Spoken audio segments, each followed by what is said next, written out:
Okay, nobody wants to hear this, and I don't care. I can't say this publicly, at least I'm not supposed to, because Patrick Mahomes is the best friend of Travis Kelce, who is the boyfriend of Taylor Swift. So if you dare to criticize Patrick Mahomes, you risk getting canceled or even kidnapped and forced to listen to her songs every minute for a whole year or until your brain explodes. But I'm sorry. I am just going to state the truth, whether anybody out there likes it or not. This is by Patrick Mahomes, face of the NFL standards. A lot of people are already saying he's the GOAT. Okay, so let's go by GOAT standards. Patrick Mahomes is having a terrible season. Statistically, his regular season stats this year were all career lows across the board, including his passing yards, which fell under 4,000 for the first time in his career. He finished 8th in QBR, not bad, except that he's finished first or second so many other years, but he finished 8th. Pretty pathetic by his standards. And Saturday, at home against Houston, Patrick Mahomes managed only 16 completions in 25 attempts for a grand total of 177 yards and a pretty average QBR of 66. Scale 0 to 100. Josh Allen, my MVP, has had a much better year than Patrick Mahomes. Much better. Twice the year. By the way, Josh Allen is 4-1 against Mahomes, but that's in the regular season. In the postseason, Josh Allen is 0-3 against Mahomes. That includes losing to the Chiefs 27-24 in Buffalo last year in that divisional round game. So normally I'd say this is Josh Allen's time. This is his turn. Here we go. Josh Allen finally gets to 1-3 against Mahomes in the postseason. But I must be honest with you once again, I do not love his chances at Kansas City this Sunday. Josh Allen and the Bills are up against a 60-man juggernaut. That's 53 Chiefs and 7 referees. The memo will go out just as it did last week. Make sure Taylor Swift makes it to New Orleans for the Super Bowl. Without her, the NFL loses millions and millions of viewers who will tune in, mostly to see what she's wearing up in that Superdome luxury box. So Mahomes, teetering though he might, must be propped up, must be protected by the referees, just the way he was Saturday at home against the Texans. Mahomes and the Chiefs benefited hugely from 2 15-yard penalties that refueled 2 big drives. 2 bogus flags drawn by Mahomes, who can now outflop LeBron. Will Anderson, best player on the Texans defense, he did pull up before he, quote-unquote, hit Mahomes. Maybe their helmets touched, or let us say kissed, just touched.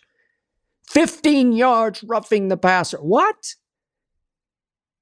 He barely touched him. What are we talking about? Then on a late Mahomes scramble slide, slid late, as he often does. 2 Texans went right over the top of Patrick Mahomes, did not touch Patrick Mahomes. They hit each other helmet to helmet. 2 Texans hit each other helmet to helmet. 15 yards, unnecessary roughness on Houston. What? What are you talking about? I felt like I just received so to speak, a swift kick in the stomach. A swift kick in the stomach. This is the Taylor Swift effect. She is a one-woman ratings juggernaut. Protect her. Prop her up. Award her boyfriend's team with phantom penalties. Get them to New Orleans. The NFL needs the Swifties. Protect them. Prop them up. Make sure the Chiefs advance. I mean, the odds makers aren't even giving the Chiefs a 3-point edge for home field. Nope. They're saying Bills are just a little bit better. Chiefs are favored by only 1.5 points. And I say Josh Allen and the Bills have no shot against Mahomes and his teammates, the referees. And now, right on schedule, here we go again with the boyfriend becoming invisible during games. Invisible. Seriously. This started happening last year at this point in the playoffs. It's as if Travis Kelce is allowed to wear a uniform that makes him invisible to defenders. Seriously invisible. Again and again Saturday. Kelce kept getting wide open, like wide open. No defender within 10 or 15 yards. I mean, I know he's getting old or older at 35. Maybe the scouting reports say he just ain't what he used to be. But maybe at least assign one defender to him on each play. Just one. Not 2 or 3, just one. Saturday, Kelce was invisible to the Houston Texans. Or so it appeared. He just kept getting wide open, and he kept catching passes from Patrick McFlop. And he just kept running wild down the field for another 20 or 30 untouched yards. And I'm saying, what are you doing? Texans, wake up. Can't you see him? Kelce caught 7 for 117. That's by far his season high, by far. Remember at Baltimore last year in the AFC title game, Kelce caught 11 for 116. Did most of his damage in the first half, but still, I'm saying maybe somebody, maybe one guy, stay on 87, just one guy. I'm pretty sure that on Saturday, defenders just couldn't see him until he materialized in the end zone. It's whatever it takes to get Taylor Swift to New Orleans. I don't know, maybe she'll soon market Invisiwear for those who, I don't know, want to go to parties without being seen so they can listen to what people are saying about them. Then again, the only reason I'd like to see the Chiefs in New Orleans is so my Philadelphia Eagles could ruin their chances of the first ever Super Bowl three-peat.